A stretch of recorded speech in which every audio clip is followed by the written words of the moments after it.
Hello learners, मैं अभिनव सोनू आप सभी का अरोमा क्लासेस के यूट्यूब चैनल पे स्वागत करता हूं। जैसा कि हम लोग देख रहे हैं कि 67 बीपीएससी पीटी का नोटिफिकेशन आ चुका है और यह जो डेट है यह 21 सितंबर है।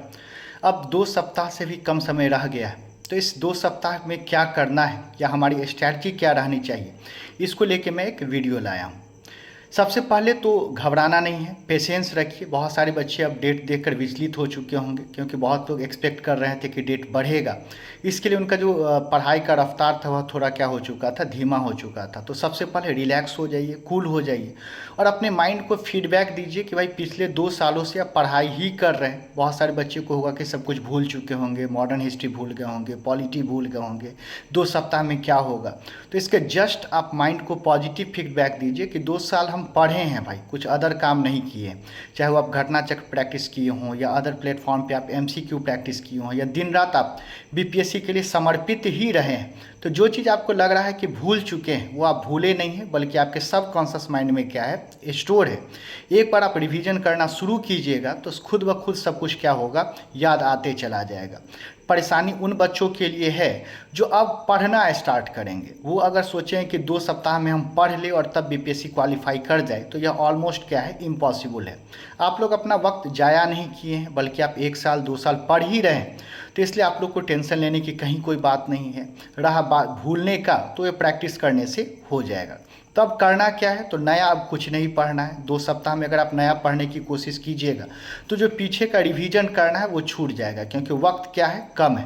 तो इस 2 सप्ताह में जितना ज़्यादा आप प्रैक्टिस कर सकते हैं, एमसीक्यू सॉल्व कर सकते हैं, उस एमसीक्यू को ज़्यादा से ज़्यादा सॉल्व कीजिए। आप लोग घटना चक्र है या और भी जो स्टैंडर्ड बुक आपके पास हो, उससे एमसीक्यू जितना ज़्यादा से ज़्यादा सॉल्व कर सकते हैं वो सॉल्व कर लीजिए। उसमें अगर कोई प्रश्न नया मिलता है, आपको न्यू मिलता है, तो उस प्रश्न को आप क्या कीजिए, देख लीजिए, डिस्क्रिप्शन में देख लीजिए और उसको क्या कीजिए, अलग से नोट कर सकते हैं तो अलग से नोट कर लीजिए या रेड मार्क करके रख लीजिए कि एग्जाम से 1-2 दिन पहले फिर से उस प्रश्न को क्या करेंगे, देख जाएंगे। पढ़ना क्या है, तो सबसे पहले मॉडर्न हिस्ट्री को टारगेट करेंगे, क्योंकि हिस्ट्री में अगर सबसे ज़्यादा क्वेश्चन किसी से आता है तो वो मॉडर्न हिस्ट्री से आता है। तो सबसे पहले एक टारगेट रखेंगे कि मॉडर्न हिस्ट्री कंप्लीट कर ले, तभी हिस्ट्री के अदर सेक्शन को क्या करेंगे, देखेंगे और ज़्यादा से ज़्यादा मॉडर्न हिस्ट्री को क्या करें, प्रैक्टिस कर ले।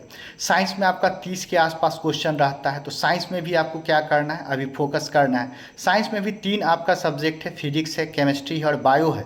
तो इसमें से बायो पर ज़्यादा ध्यान देना है। बायो के बाद केमिस्ट्री को भी आप इग्नोर नहीं कर सकते हैं, क्योंकि आप देखिएगा पिछले 2 वर्षों का प्रश्न देखें तो फिजिक्स और केमिस्ट्री से भी क्वेश्चन क्या किया है, पूछा है। तो साइंस में बायो पर ज़्यादा ध्यान देना है, उसके बाद फिजिक्स और तब किस पर ध्यान देना है, केमिस्ट्री पर आपको ध्यान देना है। सबसे पहले घटना चक्र बना जाएंगे।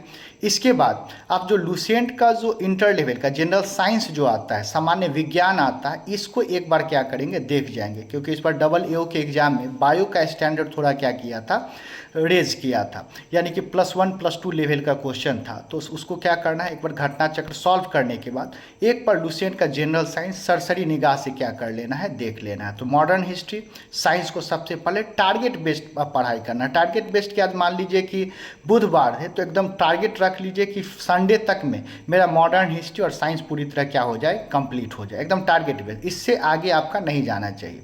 इसके बाद करेंट अफेयर्स 1 साल का है, तो करेंट अफेयर्स में आप सोचिएगा सर किसका पढ़ें, एसपीडी पढ़े, दृष्टि पढ़े, एडुटेरिया पढ़े, कौन सा बुक पढ़े। तो एक कोई बुक सफिशियंट नहीं होता है, तो आपको 3 बुक या 4 बुक जो भी अवेलेबल है उसमें आप क्या कर सकते हैं, देख सकते हैं। अगर कोई एक बुक भी पढ़ लेते हैं तो 90 से 95% सबका कंटेंट सेम ही होता है, आपको अलग से देखने की जरूरत नहीं पड़ेगी। हाँ, किसी बुक में 5% नया मिलता है तो एक्स्ट्रा कंटेंट आपको क्या हो जाएगा, मिल जाएगा। लेकिन आप सोचिए कि एक कोई करेंट अफेयर्स का बुक पढ़ के हम चले जाए तो रिलायबल नहीं होगा। तो आप जो भी आपके पास रिकमेंडेड बुक हैं उसको आप क्या करें, एक बार पढ़ जाए, 2 बुक या 3 बुक से अच्छे से देख जाए।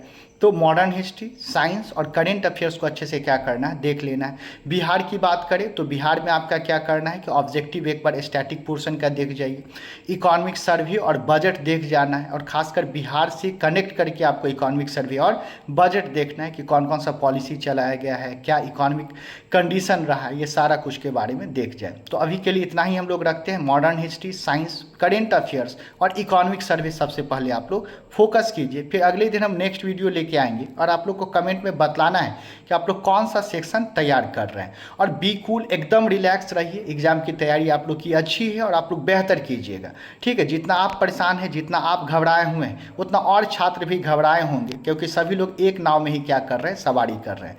जितना कूल रहिएगा, जितना रिलैक्स रहिएगा, रिजल्ट उतना ही अच्छा आएगा, ठीक है। तो ऑल द बेस्ट सभी को। अच्छे से अभी से तैयारी में लग जाइए। जहाँ पहले आप 8 घंटा पढ़ते थे, अब 14 घंटा अपने जीवन के लिए क्या कीजिए, समर्पित कर दीजिए। इस 2 सप्ताह अगर आप 6 घंटा से कम भी सोइएगा तो आपके जीवन पर कोई प्रभाव नहीं पड़ेगा, लेकिन यह 2 सप्ताह का मेहनत आपको जीवन भर याद रह जाएगा। सभी को मेरी तरफ से शुभकामनाएं। मिलते हैं जल्दी हम लोग अगले वीडियो के साथ। बहुत बहुत शुक्रिया, थैंक यू सभी का।